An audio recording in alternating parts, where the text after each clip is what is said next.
You can't protect what's already dying, Nathan Cole said, smiling like he'd already won. But Eliza didn't flinch. Not when the documents burned. Not when the engine followed her down the road. Not even when the snow turned red near the ridge. What she found under the floorboards wasn't treasure, it was truth. And once it surfaced, no one would sleep easy again. Before we dive in, let me know, what time are you listening to this and where are you? Drop a comment below, we'd love to hear from you. The kitchen smelled faintly of bleach and old coffee. Eliza stood barefoot on the linoleum, watching the kettle hum but never whistle. Steam gathered along the spout, curling into the stale air. Her fingers tapped against the edge of the table, uneven as if testing whether the world still answered back. Across the counter, an oatmeal box sat sealed with electrical tape. The lid barely clung to its edge, and a stack of unopened envelopes leaned beside it. Electric bill insurance notice, a thick one, stamped red from the court. They'd been there for days. She had learned not to rush toward bad news. Milo came in quietly, rubbing his eyes, backpack already slung over one shoulder. He didn't ask what was for breakfast. That silence between them had become ordinary, not cold, just the sound of two people trying to stay afloat. When the kettle clicked, Eliza poured water over instant oats. The smell was faint and sad. She pushed the bowl toward him without speaking. He ate as if that too was a habit. On the fridge, a magnet held one of his old drawings, two stick figures, beside a crooked little cabin. The crayon sun had bled outside its circle. She left it there even when the edges curled. When he zipped his lunch bag, she crossed to the sink and opened a glass jar. A ring lay inside, plain gold. Her thumb brushed the surface once, then withdrew, careful not to disturb its stillness. A knock interrupted. She opened the door to June Harrow, her neighbor from downstairs, a woman with thin hair and a calm face that always looked like she'd already lived the next 10 years. Apples, June said, lifting a grocery bag. I picked too many again. Eliza took them. Thanks. June hesitated. Don't let him see you worn out, she murmured. Kids know before they understand. Eliza gave a small nod. The door closed, leaving the room smelling of fruit and old detergent. Back at the stove, the kettle started again. She let it boil over this time. Water hissed across the surface, spreading fast. A drop hit her wrist. She rubbed the sting steady and quiet until the pain faded. Milo left for school soon after. She waved from the window but didn't speak. The sprinklers were still running below. When the door shut, the apartment felt smaller. She sat for a while, tracing circles on the table, then pulled on a thin coat and walked to the courthouse. Plastic chairs scraped as people shifted. The county auction was already in motion. The room smelled of paper and bitter coffee. The man at the podium read property listings with the dull rhythm of routine. Eliza sat near the back palms, pressed to her knees. Her bag felt heavy with the stack of envelopes, court papers, unpaid bills, the last support check. She wasn't there to bid. Watching was her way of saying goodbye, like standing by while someone else drives away with your things. The crowd was mixed, farmers in caps, contractors, office workers with notepads, and a few faces drained of color. She knew that look. The auctioneer read off a rancher trailer, a row of storage units. Paddles lifted, numbers climbed. Eliza tightened her grip on the strap of her bag. Then her old address came up. The words hit hard. Across the aisle, David stood with a woman in a yellow dress. Neat hair, steady posture. The kind of ease that came from never worrying about bills. He met her eyes for a second. The expression wasn't cruel, just careful, as if pitying her might excuse him. Eliza looked down at her phone. The screen was blank, but she kept swiping. Heat crawled up her neck. It wasn't about David anymore. It was about standing there while strangers priced her life. In the front row, a man in a gray suit leaned toward the clerk. His shoes caught the light. Nathan Cole, she knew the name. His company had been buying land in the northern hills, water rights, minerals, whatever was left to take. He raised a hand for one parcel, passed on the next, his focus drifting until the clerk mentioned Blackwell Ridge. The name broke the drone of the room. Eliza looked up. The sound of it lingered.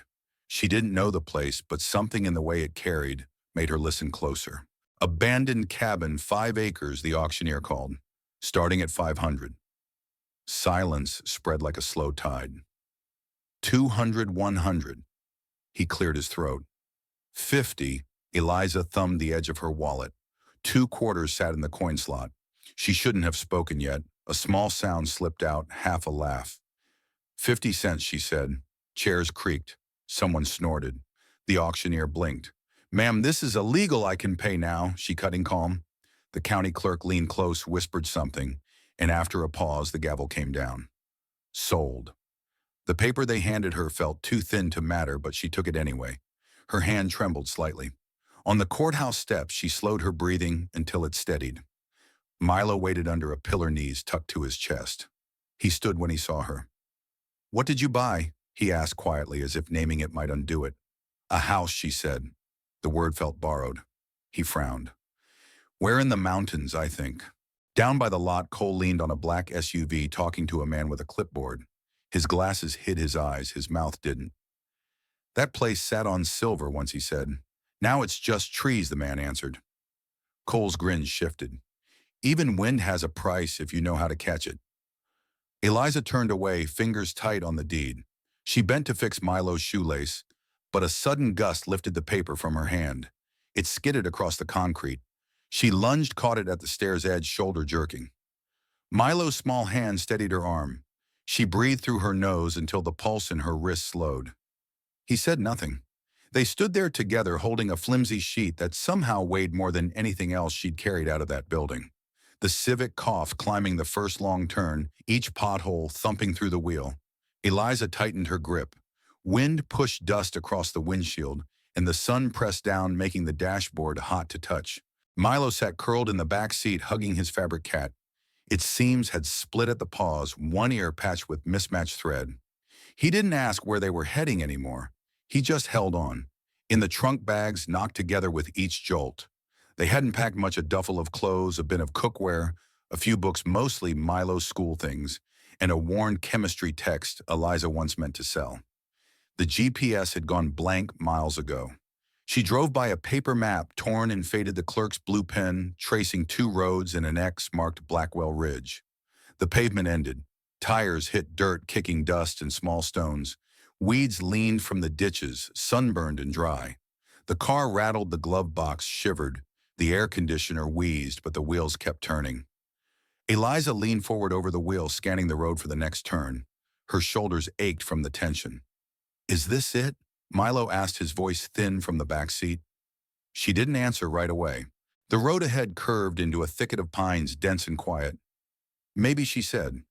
"Map says yes." He sank deeper into the seat. The stuffed cat slipped to his lap. A deer bolted across the road, and she braked hard. Milo gasped but didn't cry out. They waited until the trees swallowed the animal again. Eliza eased forward, heart pounding more than she wanted to admit. Another mile passed. Then another. Just as she began to wonder if the clerk had made a mistake, the trees parted to reveal a clearing. There it was. The cabin looked as if it had grown from the dirt, not been built. The roof slanted near the chimney, one shutter half hanging, grass swallowing the steps. The door leaned inward, tired of holding back the world. Eliza parked at the edge of the clearing and turned off the engine. It shuddered once and went still.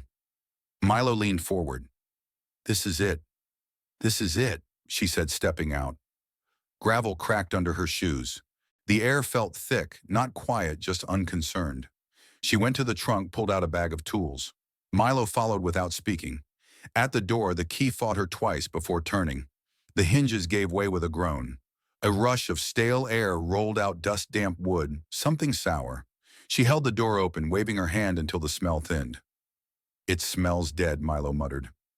"Means no one's been here," she said. "That's something." One long room stretched from stove to back wall. A few shelves slumped under the weight of rotted books. The windows were boarded shut. She pried off the slats while Milo found a broom with half its bristles and began sweeping. They worked quietly, each noise blending into the other, the scrape of nails, the drag of dust. In an old trunk, Eliza found a lantern, a few tools, and a bundle of yellowed newspapers tied with string. She stacked them aside without reading. By dusk, the floor looked less grimy. They unrolled sleeping bags on the driest patch and ate crackers, peanut butter, and 2 apples from June's bag. Milo sat cross-legged, chewing slowly. "Mom," he asked, "what if this place falls down while we're asleep? Then we'll fix it," she said. He nodded. Wind rose, brushing through the trees. An owl called once. Then a sharp thud struck the window. Milo sat up. "What was that?" Eliza moved closer. A pale smear curved across the glass, probably a bird. Beyond it, the woods held still. She waited, then turned. Milo had already curled back down the fabric cat tucked against his chest. At dawn, she knelt by the creek, stepping over slick stones. Water ran cold and quick. She cupped her hands, splashed her face, gasped at the sting. Sleep hadn't done much. Drops slid down her neck, soaking the collar of her shirt. She stayed there a moment, listening to the slow pull of the current and the faint shuffle of leaves overhead. Light broke through the branches in scattered pieces. Not silence exactly, birds called. Somewhere far off, a twig snapped where a deer had passed, but everything felt paused, as if the day waited for her to begin it. She wiped her face with the hem of her shirt and climbed the path.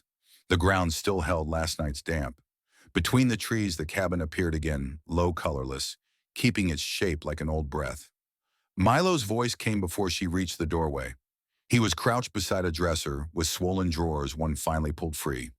From the back, he lifted a small folded paper, careful not to tear it. "I found a note," he said. "It was behind this pile of nails." She took it from him, a square of yellowed paper, creased and soft at the edges. The ink had faded, but the words still held. "The treasure isn't beneath the ground, but within it." Her thumb brushed over the line. The letters had been pressed deep, as if someone meant them to last. No name, no date, no map. Just that sentence sitting heavy in her palm. "Is it a clue?" Milo asked. She folded the note and slipped it into her jacket pocket. "No idea," she said. "We need nails and something to keep the back wall from giving out. Get your shoes." Milo didn't argue. They scribbled a list on the torn corner of a cereal box and headed for the car. The road to Pineville wound tight through the hills, turns marked by sudden drops and tall pines left wild for decades. Clouds from the night before still hung low, dull gray, pressing close to the road. The town appeared without warning, a short strip of weathered buildings, a diner with taped-up specials, a bank whose blinds never opened all the way. The hardware store sat beside a bait shop, both sharing the same cracked sign and the same family name. The bell over the door gave a single jangle when they stepped inside. Dust drifted in the corners. The air smelled faintly of oil and pine cleaner.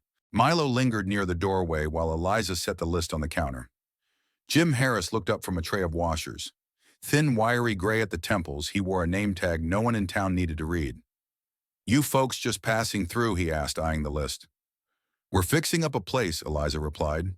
He ran his finger down the list. "Up where Blackwell Ridge. Old cabin. Bought it from the county last week." He paused, hands still on the list. "Roarke's place." She raised an eyebrow. "Not sure. It didn't come with a name. Would have been Alden Roarke's, last owner on record before the county took it. He disappeared back in '76. Disappeared, walked into those woods and didn't come out. Left behind notebooks, weird sketches, talked about gold under the mountain. Got some big companies sniffing around for a while. Geologists, investors, all that. Place got quiet after a year or two. A man down the aisle looked over. Another paused by the screws. Eliza glanced at Milo, then back at Jim. "Well, we're just trying to patch the roof, not dig it up." He didn't laugh, but something in his face loosened. "You'll want a tarp, too." "Rain's coming." She paid in cash. The receipt was faded before he handed it over. As they walked out, Milo tugged on her sleeve. "Is that the guy you were talking about, Roarke?" "Yeah," she said. "Just someone who used to live there. That's all." Rain began on the drive back, light at first, then steady by the second turn. The wipers scraped the glass as a billboard came into view. "Coal Minerals, proposed Blackwell site, join the future of energy." The words shone through the drizzle. Milo asked, "Something wrong?" "Nothing." Eliza said, eyes flicking to the mirror. The rain blurred everything but one name, Coal.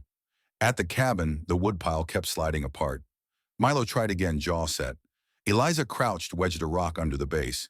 The morning was cold enough to numb her fingers. Somewhere in the trees, a bird called once and went quiet. Then came the hum of an engine, low and steady. A silver pickup climbed the path, tires crackling over dry leaves. It stopped near the ridge. A woman stepped out, braid of gray hair down her back, a basket wrapped in blue cloth, held tight in her hands, the kind of gift meant as a welcome. "You must be Eliza," the woman said. Eliza nodded. "I am. June Harrow. I live down near County Road 9. Heard someone move back up here. Thought it was just talk." She held out the basket. Eliza reached for it, felt the warmth of eggs still tucked in their paper towel beds. I appreciate it, Eliza said. It's been a bit of a morning. June's gaze drifted past her toward the uneven shingles above the porch and the scrap metal propped against the wall. Rourke's place, huh? Eliza opened the cabin door. You want coffee? It's from a can, and I boil it wrong, but it's hot. They sat on the steps, elbows resting on knees. Eliza fired up the mini gas burner. It hissed gently while Milo went back to his wood stacking, occasionally tossing pine cones into the trees. The smell of damp earth lingered along with whatever oil had been soaked into the wood walls over the years. I knew Alden Roarke, a little June said after the first sip. He was hard-headed, thought the land had memory, thought money couldn't measure it. Is that why he didn't sell June? Nodded. Coal Minerals wanted that land bad, thought there was still something worth digging for. He wouldn't budge. Then one day gone like left his boots on the porch. Coffee still warm, no signs of a struggle, just nothing. Eliza tilted her head, unsure whether the woman was exaggerating or simply repeating it the way everyone in town likely had for years. June looked down at her cup. No one asked too many questions after that. The company lost interest for a while, but they circle back. They always do. Eliza glanced toward the tree line, but the only movement came from Milo chasing something with a stick. You planning to stay? June asked. For now. Then be careful who you shake hands with. Eliza nodded, not in agreement, but to show she'd heard enough. June brushed her palms on her jeans and headed to the truck. If you need anything, tools, a ladder, or someone who knows which mushrooms won't kill you, just holler. I'm not far. When the sound of the engine faded, Eliza stayed where she was. The coffee had gone cold. A stillness settled too heavy to call peace. She looked toward the road June had taken and noticed another vehicle parked beyond the trees, not hidden, not meant to be. A black SUV sat motionless. She couldn't see through the tinted glass, but the stillness of it made her throat tighten. Then the engine started quiet and sure, reversing down the path until it disappeared. That night she wrote in her notebook, roofs holding. Creek water boils clear. June knows more than she says. Someone else came up today. Didn't stay. Milo slept curled in his bag, the fabric cat pressed to his chest. Eliza read by flashlight, though her eyes kept drifting to the window. A faint scrape broke the quiet. She turned the light off and listened. Nothing. Then came another soft brush, metal against metal. Her hand found Milo's, resting warm under the blanket. He didn't stir. The wind rose. Something hit the roof, one solid thud that made the boards tremble. She didn't lie back down. Milo crossed the kitchen and a floorboard gave under his weight. Eliza turned. What was that? He shifted back. The wood cracked again. They knelt and pried the plank loose. Beneath it lay a shallow pit packed with dust in a rusted metal box. Milo hesitated. Think it's safe, Eliza reached first.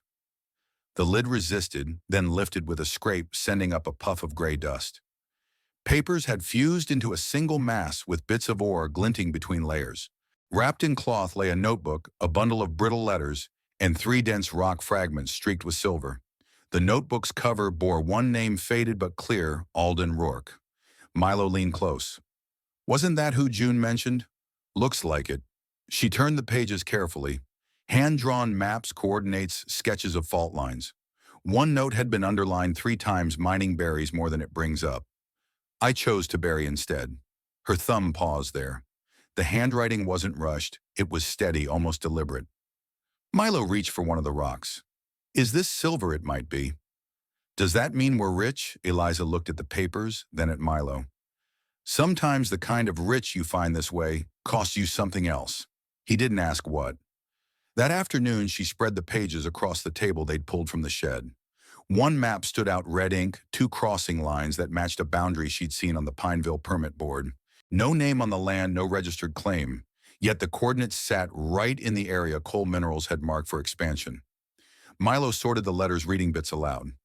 Most were unfinished drafts to a brother in Ohio, to a woman named Marie, to someone signed E.H. The words carried care, but no warmth, as if written for obligation more than memory. When the coal began to rise from the floor, Eliza stacked the papers back in the box and set the rock samples on the windowsill, where the fading light caught them. They ate quietly, rice and beans warmed on the small stove. Later, she sat again, the box at her elbow, flipping through Rourke's notes.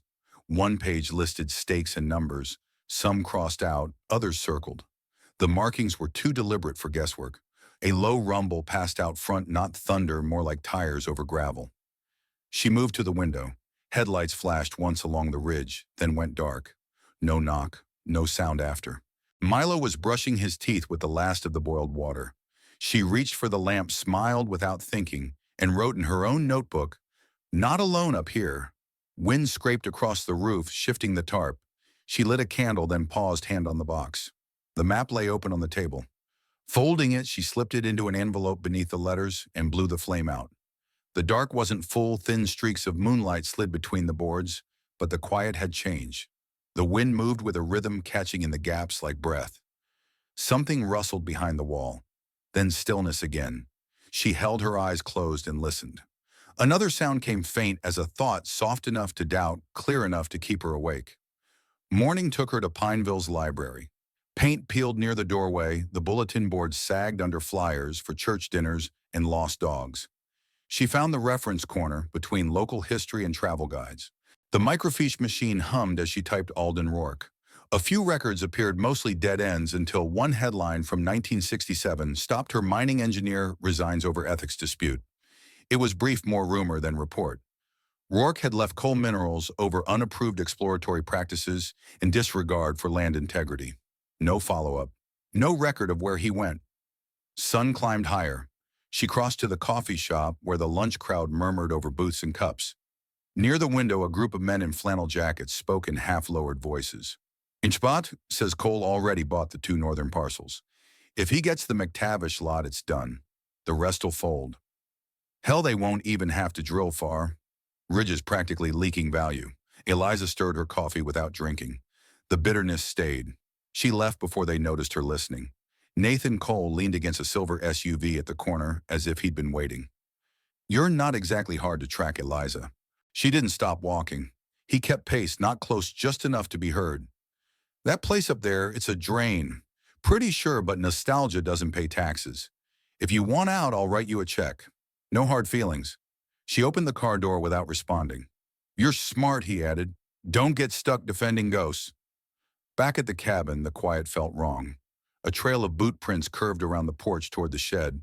Some doubled back, others stopped short. Milo was sorting tools on the floor, trying to fix the broken pantry lock. "Someone was out there," he said before she asked. The metal box still sat in the hutch, but the bundle of maps was thinner. Rourke's main layout was gone. Milo held up a folded note, edges curled. "This was under the bench. I didn't put it there." She read it aloud. "If you find this, keep the land quiet. Let it rest." The words felt heavier than they should. She checked the windows, latching the one left cracked open. The boards creaked, same as always, but her ears waited for something else. Milo followed barefoot. "Do you think they'll come back? I think they already did." He looked toward the trees. "I don't like it when it's this quiet." Neither did she. The silence wasn't peace anymore. It was a room waiting for a voice. They brought in the firewood early and bolted the door, something she hadn't bothered to do last night. Dinner was sandwiches, half a pair each, and shared cider. When Milo slept, she read through Rourke's notes again. Some pages copied old surveys, others were unsent letters. One begged a senator to stop unregulated digging. No reply noted. Then a single paragraph caught her eye. "They will come when they hear silence." People who don't like stillness are usually the ones who want to break something open. She didn't write it down, just watched until the words blurred. A faint tapping came from above. Not wind, something crossing metal. She counted to 10 before it came again. Grabbing the flashlight, she stepped onto the porch. A fallen branch scraped against the gutter. She brushed it away. Nothing moved after. The light flickered once before she shut it off. Dusk thickened.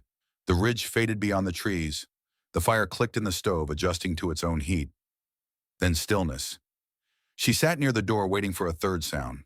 Eliza couldn't sleep. The fire had burned low, and wind threaded through the cabin like a half-formed thought. Boards shifted under its weight. She lay still, counting sounds that didn't fit. One creak by the porch, another, then a dull thump. She reached for her sweater and went to the door. Her hand paused on the latch. Opening it seemed reckless. Leaving it closed felt worse. The porch waited in silence. Trees stood unmoving in the cold. She searched the yard. No footprints, only the same branch now snapped in two. It hadn't been yesterday. She went back, made tea she didn't drink, and waited until the first pale light touched the ridge. Eliza followed the path to the creek. Frost glazed the weeds brittle and white. Near the bend, tire marks cut deep into the dirt, too wide for her car, too fresh to fade. She crouched. The tracks curved toward the water. In the mud, a shard of black plastic caught the light. She wiped it clean, edges cracked and jagged. Faint letters pressed in one corner. Coal Minerals. The name held her a beat too long. She slipped the piece into her coat pocket and rose. Milo was stacking kindling when she returned. He caught her expression and paused. "Did someone come again?" "Not sure," she said, showing him the shard. He turned it over. "Should we call someone?" "Let's just stay alert." She lifted the floorboard beneath their bedroll. The notebook waited where she'd left it. Opening it once more, she found the folded map and pushed both deeper into the hollow. The board settled back with a muted click. "You're hiding it now?" Milo asked from the doorway. "Just in case." He looked ready to argue, then turned back to his pile of wood. They carried the empty jugs down the path. The ground had dried enough to hold their steps. Milo went ahead, sleeves flapping, as he hopped a fallen log. Eliza followed, slower eyes scanning the trees. Halfway down, the hum of engines drifted through the woods, 2, maybe 3. She froze. Voices followed, steady and clipped. Words like perimeter and sector carried with the crackle of radios and boots brushing leaves. Milo turned, puzzled. She pressed a finger to her lips and motioned him back. They moved quietly, retracing each step until the sound sank into the trees. When the cabin came into view, her shoulders ached from tension. Milo dropped onto the porch, clutching the jugs to his chest. "I didn't see anyone," he said. "They saw us," she answered, "or heard us." Either way, they were too close. Pinned to the gatepost hung a folded paper held by a small rock. She opened it. "Don't touch what isn't yours." No name, no signature. She slipped it into a kitchen drawer beneath old receipts. Milo watched without asking. While she chopped vegetables, he sat at the table, turning pages of a picture book. Rain tapped faintly at the windows. "Do you think they'll take this place?" "They can try," she said, "but they'd better be ready." They ate their soup without talking. Wind rose again after dark, sweeping down the ridge like a warning. The cabin groaned under it, nails straining against old wood. Eliza stayed by the fire long after Milo had fallen asleep. She fed one more log to the coals and pulled her knees close. A faint scrape came from behind the wall, a branch maybe, or something else. She stood but didn't move closer. Wind pressed harder against the windows of June's cabin. The stovepipe rattled once, then settled. Eliza sat forward in a small chair quilt over her knees. The scent of cinnamon and smoke lingered, warm but uneasy. June moved slowly between shelves and cupboards, pouring hot water into mismatched mugs. "It's strange, isn't it?" she said, not looking up. "How land holds on to things." Eliza said nothing. She ran her thumb along the edge of the envelope she'd brought, the one holding Roarke's maps and notes, all marked in a precise, almost obsessive hand. "I always knew he left something behind," June added, handing over the tea. "Not sure I ever expected someone to find it." Eliza took the mug, fingers warming around the ceramic. "Why didn't he go to the press or the feds?" June gave a short, dry laugh. "You think anyone up here believes the government's going to protect us from a mining company? Coal's people have friends everywhere. Sheriff, zoning board, maybe even the mayor." Alden tried. Took binders of data to the courthouse. They stalled him, then stopped returning his calls. Eliza sipped her tea. It was bitter. "He disappeared," she said. June nodded. "Winter morning. Said he was heading up the ridge for a few last readings. Never came back." "You think coal was involved?" Instead of answering, June reached into a drawer and handed over a worn photograph. 6 men stood before a building marked Coal Mining Co. North Division. Roarke was in the center, younger than Eliza imagined, his stare fixed straight ahead. He was their best engineer, June said. Knew the land better than anyone. But when he found what they were dumping into the streams, chemicals, metals, they told him to stay quiet. He didn't. Eliza traced the torn edge of the photo. "If I go public with his notes, the samples, will anyone listen now?" June leaned back, chair creaking. "People listen. They just wait for someone else to start." Snow drifted past the window, soft and steady. I don't want Milo dragged into this, Eliza said. He deserves something normal. June's brow lifted. You bought a cabin on Blackwell Ridge for 50 cents. Normal was never an option. Eliza set the mug down.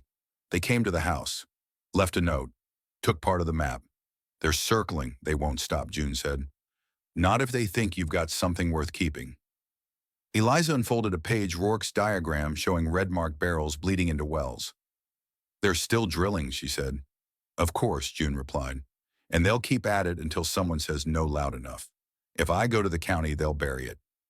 June rested a hand over Eliza's. If you want it to matter, you'll need more than facts. You'll need witnesses. Proof no one can ignore. Eliza folded the page, sliding it back into the envelope. Her hands wouldn't steady. I don't even know where to start.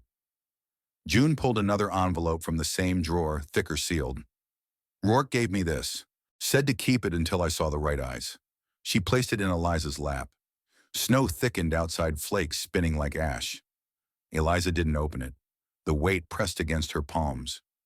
You think it's time, June's voice softened. You're here, aren't you? Eliza stood, slipped the envelope into her coat and stepped into the cold. Snow cracked beneath her boots. She sat in the truck for a moment, hands on the wheel, eyes fixed on the gray road. The storm thickened as she drove toward the ridge. Snow piled fast along the curves, the road tightening under her tires. The wipers squealed, the heater coughed weakly, never reaching her hands. She turned too late. The car skidded and slid into a shallow ditch with a jolt. Cold hit quick. She climbed out, boots sinking ankle deep, tried rocking the car, then pushing from the back. Tires spun, flinging slush. Her breath came sharp and visible. A low rumble rose behind her. Headlights broke through the snow as a silver pickup slowed to a stop. Nathan Cole climbed out, brushing his sleeve. Didn't expect to see you again so soon. His tone was mild, practiced. Eliza straightened. You ought to be careful out here, he went on, scanning the ridge. Roads freeze faster than people think, especially for someone living alone. I'm not alone. Her voice held steady, though her hands tensed. He gave a small, dry smile. Right. The boy. Milo. He circled the car, boots crunching. I'll repeat my offer. That ridge isn't safe. I'd pay well for it, more than well. I'm not selling. You're certain? He tilted his head. It'll only get harder. As he stepped closer, her coat pocket came loose, a corner of the map slipped out. Before she could react, he bent and lifted it from the snow. His eyes scanned the page. So he said quietly, You've seen what he left behind. She snatched it from his hand. He didn't resist. His expression emptied. You should be careful what you find, Eliza. Her name in his mouth landed heavier than threat. She turned, climbed into the car, and slammed the door. The engine coughed twice before catching. Cole stepped back, silent. The tires finally gripped and pulled free. She drove slower, jaw tight, knuckles pale. Every curve felt sharper, each dip deeper. Trees hung heavy with snow, the world narrowing to what her headlights could reach. The Blackwell sign appeared near the ridge. New wood last time she passed it. Now the paint was chipped, one bullet hole clean through the last word. She didn't stop. When the cabin came into view, her shoulders loosened. Smoke still trailed from the chimney. Milo's boots waited by the door, tilted as always. She dropped the map on the table and hung her coat. The envelope in her pocket pressed against her ribs, Roarke's file. She left it there. Milo peeked from the bedroom, hair tousled. You're late. Got stuck, she said, unlacing her boots. Snow's worse up there. He nodded and disappeared under the blanket. Eliza moved to the window, pulling the curtain just enough to see. No headlights, no prints, only wind sweeping the snow into new shapes. Wind rattled the eaves like loose change in a pocket. Morning came without color. When Eliza opened the door, she expected drifts. Instead, smoke stung her throat. Barefoot, Eliza stepped onto the porch. Heat still hung in the air.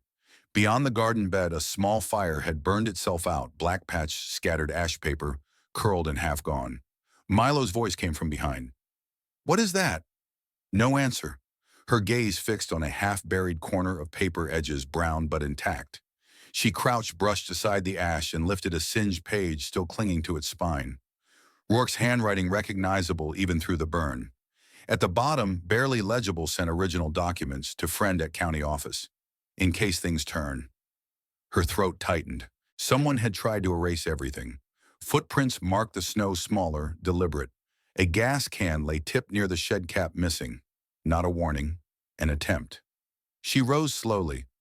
"We're not safe here anymore," she murmured. The rest of the morning went to sifting through what the fire left. Most of the notebook was gone. A few scorched maps, a corner of leather binding, and that one page. She wrapped it in a grocery bag and shoved it into her coat pocket. By afternoon, the wind picked up again. Shingles rattled overhead. The sky sagged low and colorless. Milo dragged blankets into the living room while she checked the windows twice, then once more. Roarke's remaining papers went into a freezer bag tucked beneath the car's spare tire, better there than anywhere inside. Milo watched. Will they come back? They already have. Dinner was canned soup, no talk. Even the house seemed to hold its breath. When snow began dusting the porch, she lit the stove and pulled her chair close. Heat crept up through her knees. The fire cracked softly, sparks flashing and fading. Milo slept early, cocooned in blankets. The surviving notebook page sat beneath a mason jar by the window. Her eyes kept drifting to it. She wanted to believe it was coincidence, just bad luck, wrong place, wrong people. But things burn for reasons, and someone had stood in her yard, deciding what should vanish. Leaning forward, she added another log. The flame flared and settled. Warmth brushed her face, carrying the faint scent of ash still clinging to her sleeves. The house creaked like it was remembering. A shadow shifted across the far wall, probably a branch, but she kept still following its slow sway. Then she reached out, adjusted the kettle lid. The fire breathed, folding over itself in small waves. It didn't comfort, it only reminded. Not everything had burned. Some things refused to. Elbows on her knees, she watched until her eyes blurred. The heat pulsed, steady, quiet, alive. She didn't sleep, not from fear, but from knowing someone had tried to erase what mattered and failed. When the wind returned, it moved gently like breath against her neck. She rose, checked the lock, and sat again. The kettle began to whistle. The county building hadn't seen paint in decades. Eliza walked through the main doors, past the smell of paper and rattling vents. At the end of a narrow hall, a brass nameplate waited on a chipped desk. Reed Wilkins, Clerk, Land Use and Deeds. Younger than she expected, late 20s, hair cropped close, shirt a size too big. He straightened when he saw Roarke on the folder. Fingers hovered over the keyboard before he lowered his voice. "You sure you want to file something with that name on it?" "I'm not filing," she said. "Just asking what it means. Ownership, rights, protection?" Reed leaned back, eyes flicking toward the hallway. "If you've got Roarke's work and it mentions the Ridge, don't log it here. Why not? Cole's got people everywhere. Favors, owed debts, kept quiet. The second you enter that, he'll know." His look carried more worry than warning. She slid the folder back into her bag. "If you really want someone to see it go to Helena, or the state press, just not here." She nodded once and turned toward the stairs. The air felt heavier now. Zipping her coat, she caught sight of a man by the water fountain, phone to his ear. "Wilkins." "Yeah, just now. He has it." She kept walking. Wind hit hard when she stepped out. Only her car and a silver truck idled in the lot. She locked the doors the moment she sat down and pulled out slow. The truck followed. Maybe coincidence, she told herself. Small county, same road. But each turn she took, it matched. When she sped up, so did he. Milo stirred in the back. "Why are we going fast?" No answer. The road dipped through a pine stretch. Just before the curve, she veered onto a fire trail and killed the lights. Branches scraped the car as they rolled deeper in. Then stillness. Tires crunched faintly on the road above. Then silence. She counted to 10 before breathing again. Milo whispered, "They know what we have now?" "I know." Neither spoke after that. Cold crept through the metal. She turned the key enough to start the heater. The hum filled the car like a held breath. When they eased back to the main road, the truck was gone. At home, she parked behind the trees instead of the drive. One last scan of the woods, then she motioned Milo forward. Papers came out of the bag again, spread across the table. Smoke still clung faintly to the pages. The map with the ridge circled the notes in Roarke's neat hand, the mention of original copies sent for safety. It wasn't enough to hide it. Someone had to see, but trust had narrowed thin. Her eyes went to the landline, still dead. Milo unpacked his schoolwork quiet steady. The kettle began to hum. A whistle rose, then faded when she turned the knob. Far off, a siren wailed once, through the cold, long enough to draw her gaze to the window, then vanished. The records room at Pineville Library opened at 10. Eliza waited by quarter to gloves in her pockets, breath rising in small curls. When the lights came on, the clerk unlocked the door and nodded her through. She went straight for the archive shelves, rows of brittle files and dusty reels stacked in silence. Most visitors came looking for ancestors or obituaries. She came for proof. Starting with the year June had mentioned 1971, she pulled folders from the top row.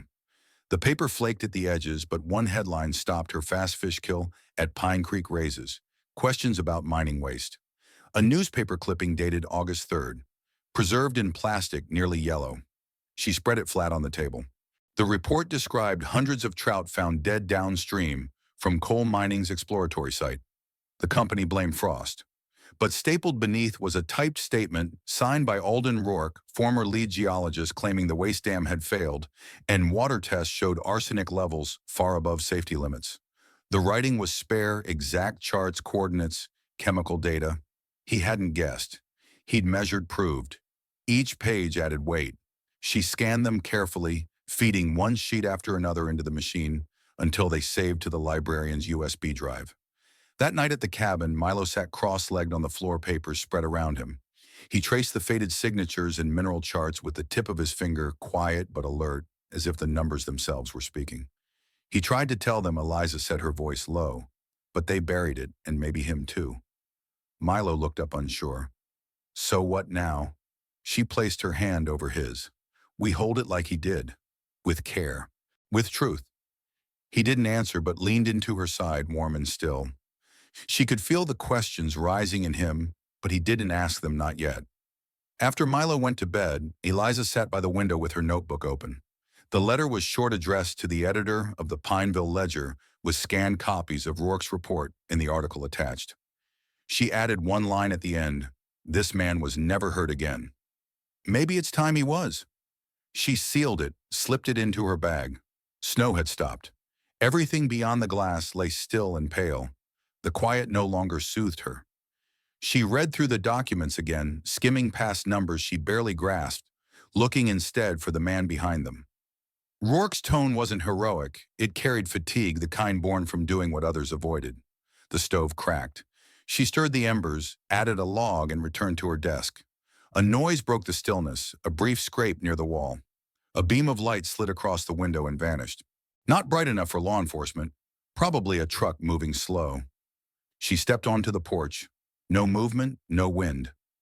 Near the edge of the woods, tire tracks pressed into fresh snow. She went back in and locked the door twice. At the table, she wrote a list: Roarke's statements. Letter to the editor, photos of the burn site, partial map. 2 ore samples Milo had kept. One sentence about bearing truth within the land. Meaning unclear, but it stayed with her. When the fire thinned, she covered Milo with a blanket, unplugged the lamp, and sat in the dark a while. Her body sagged, but her mind kept turning one step at a time, like fixing the roof, like leaving Billings. From the corner, a soft click. Then stillness. She didn't rise. Some things could wait until morning. Snow had barely lightened when engines climbed the ridge, 3 county trucks, and a cruiser moving slow, their weight cracking the frozen ground. Eliza stood by the steps, coat zipped high, watching doors swing open one after another. No sirens, no rush, just the quiet arrival that follows a public headline. A tall man stepped forward, notebook already open. Detective Meyer. Eliza led him in past the stove and Milo's folded cot. The faint smell of burnt paper still lingered no matter how many times she'd scrubbed the boards. She laid the documents on the table, the maps, the notes, the signed reports, and told the story straight. When she reached the part about Cole's men outside, the officers exchanged a glance but said nothing. They checked the hollow beneath the floorboards, shone a light through, photographed the charred fragments from the fire pit. Milo stood nearby, hands in his pockets, quiet but watchful. A call came over the radio. Cole had been taken in for questioning. Meyer caught her eye. Do you want protection up here? She hesitated. Will it matter? Maybe, but it won't hurt. I'll manage, she said, though she wasn't sure what that meant anymore. They packed the papers into boxes, labeled them, and drove away. When the last vehicle disappeared, she sat on the porch step. Her legs ached not from weakness, but from holding still too long. Across the clearing, branches sagged under new snow. The wind moved slow, lifting the last gray wisps from the fire pit and scattering them into white. No victory in it, just a kind of quiet she hadn't felt in months. The roof still leaked, the generator still coughed. Bills still waited, but something in her had eased. Milo crouched near the step, dragging a stick through snow. The line formed a single letter, R. He glanced up once, gave a small nod, and went back to tracing. Eliza brushed his hair back. Maybe now he can rest. He left the letter where it was. They watched it together as the wind rose again, a soft gust that nudged the door behind them open. Sunlight pooled on the floorboards, thin early reel. She didn't close it, only stood beside her son, letting the light find its way in. Somewhere in the woods, a bird called sharp and new. Eliza breathed once, slow and deep. Work could wait, letters, repairs, hearings, all of it. For now, she let the wind clear the porch. The ground gave under her boots, soft from thawed snow. She swept the porch needles, soot bits of bark, each stroke quiet and sure. The boards creaked less now since the repairs. Smoke lifted thin from the stovepipe. When it thinned, she went back in, pulled the box from under the table, and wiped the dust off. The papers were fragile but whole. She stacked them neatly in June's wooden box. No locks, just storage. A glint caught her eye at the window, the glass jar she'd left untouched for weeks. She opened it, tipped the ring into her palm. The scratch along the band still caught the light. She set it on the sill. Sunlight touched the metal soft and quick, then moved on. Milo's voice came from the yard. He was planting wooden stakes near the edge of the clearing. She grabbed a mallet and joined him. He placed the posts, she tapped them in the sound steady as breath. They didn't talk much. A few birds started calling again, and meltwater dripped from the eaves in slow rhythm. Milo sat on a stump, drinking from a tin cup. She leaned on the mallet, watching him. His jacket was torn at the elbow, his cheeks red from cold. He looked settled, lighter somehow. She turned toward the ridge. The mountain no longer felt like a warning. Lines of sun slid between the trees, uneven but steady, like solder on cracked metal, patched but holding. Milo rose and handed her another post. They worked until their hands stiffened. The sky hinted it would turn soon. On the porch, she folded the tarp and brushed dirt from her sleeves. Milo kept hammering his rhythm, sure and even. Somewhere in the trees, a squirrel barked and vanished.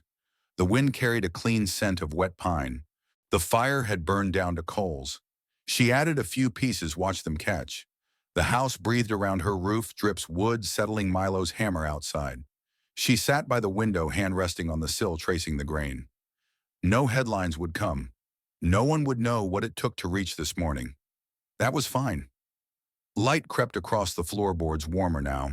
Milo's hammer slowed, then stopped. She listened, not for danger, but for quiet itself, whole again.